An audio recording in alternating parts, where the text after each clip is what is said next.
rather than to the left, for he desires only the way leading whither he would go, so should we come unto God as to a guide, even as we use our eyes without admonishing them to show us some things rather than others, but content to receive the images of such things as they present to us. But as it is, we stand anxiously watching the victim, and with the voice of supplication called upon the augur, Master, have mercy on me, vouchsafe unto me a way of escape. Slave, would you then have aught else than what is best? Is there anything better than what is God's good pleasure? Why, as far as in you lies, would you corrupt your judge and lead your counsellor astray? 59. God is beneficent, but the good is also beneficent. It should seem then that where the real nature of God is, there too is to be found the real nature of the good. What then is the real nature of God? Intelligence, knowledge, right reason? Here then without more ado seek the real nature of the good, for surely thou dost not seek it in a plant or in an animal that reasoneth not. 60. Seek then the real nature of the good in that without whose presence thou wilt not admit the good to exist in aught else. What then? Are not these other things also works of God? They are, but not preferred to honour, nor are they portions of God.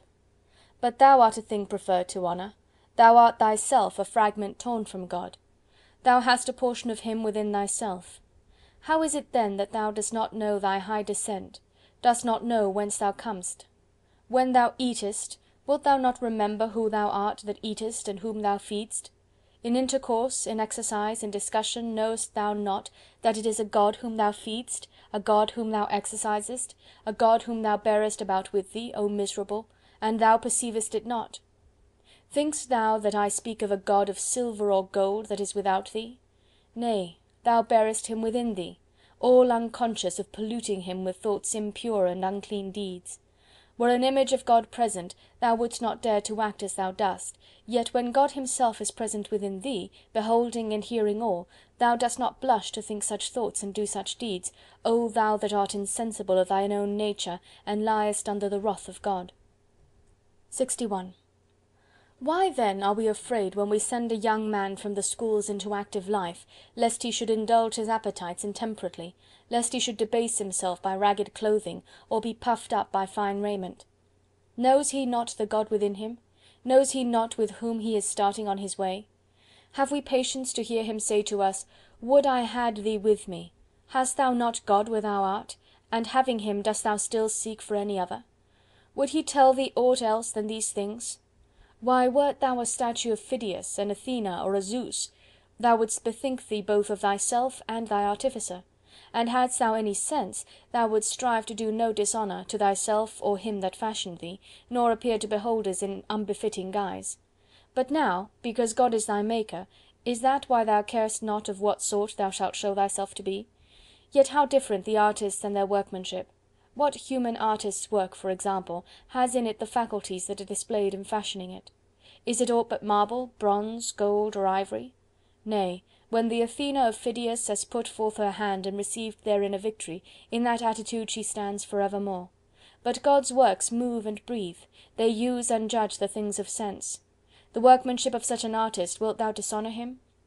Aye, when he not only fashioned thee, but placed thee like a ward in the care and guardianship of thyself alone, wilt thou not only forget this, but also do dishonour to what is committed to thy care? If God had entrusted thee with an orphan, wouldst thou have thus neglected him? He hath delivered thee to thine own care, saying, I had none more faithful than myself. Keep this man for me such as nature hath made him, modest, faithful, high-minded, a stranger to fear, to passion, to perturbation. Such will I show myself to you all. What, exempt from sickness also, from age, from death? Nay, but accepting sickness, accepting death as becomes a God. 62. No labour, according to Diogenes, is good but that which aims at producing courage and strength of soul rather than of body. 63. A guide, on finding a man who has lost his way, brings him back to the right path. He does not mock and jeer at him and then take himself off. You also must show the unlearned man the truth, and you will see that he will follow. But so long as you do not show it him, you should not mock, but rather feel your own incapacity. 64. It was the first and most striking characteristic of Socrates never to become heated in discourse, never to utter an injurious or insulting word.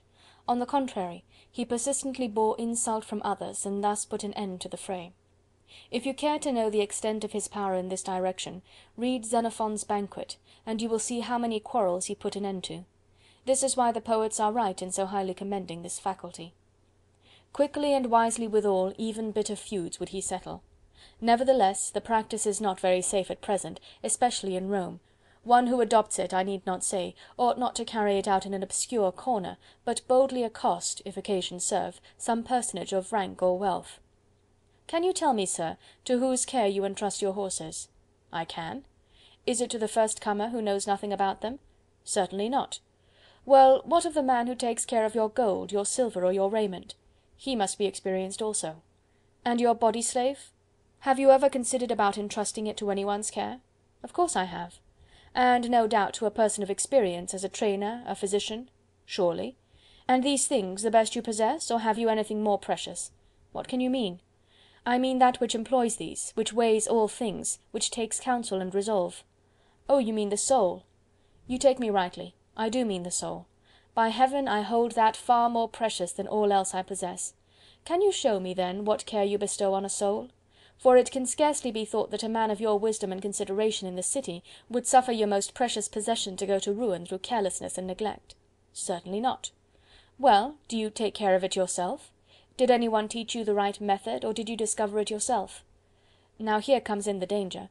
First, that the great man may answer, "Why, what is it to you, my good fellow? Are you my master?" And then, if you persist in troubling him, may raise his hand to strike you. It is a practice of which I was myself a warm admirer, until such experiences as these befell me. 65. When a youth was giving himself airs in the theatre and saying, "I am wise, for I have conversed with many wise men," Epictetus replied, "I too have conversed with many rich men, yet I am not rich." End of Section 3. Read by Karen Savage.